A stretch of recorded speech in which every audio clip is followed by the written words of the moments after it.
If Theresa May was really trying to do the best for the nation, she would stand up in Parliament and say, "I have tried my best, folks, but it is obvious there is no good deal, we have to stay in, at least for now."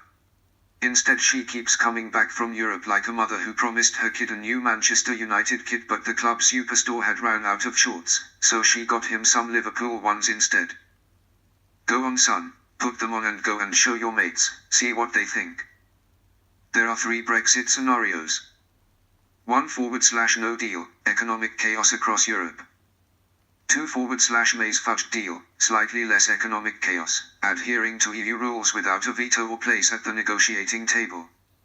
3/second referendum, risk of civil unrest from nostalgia merchants, pub bullshitters and aging football supporters who scream abuse at black players, backed up by internal strife from proven global capitalism disaster opportunists who have somehow been allowed to become members of parliament.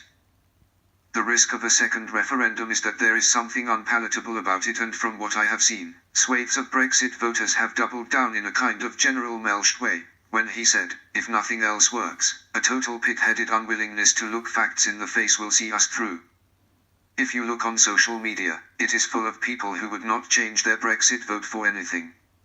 Even if they were told they were faced with a daily kick in the bollocks from a hobnailed boot after finishing a dinner featuring pork luncheon meat filled with maggots, they would still scream, "We got our fucking country back." They would ascertain that the maggots were worth it and the pain of being bludgeoned in the bollocks from a hobnail boot would eventually lessen. This is because, typical of snowflakes, Remainers failed to mention that a hobnail boot will eventually wear out.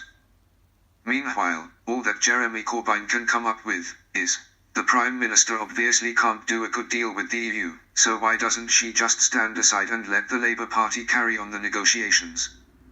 He says this as if though Theresa May is going to pop out of number 10, where she looks increasingly like an exhausted cuckoo coming out of a fucked clock, walk up to the media and say, "Fuck it, I'm going to let Jeremy Corbyn have a pop at this EU lark, because as he says, I am clearly fucking useless."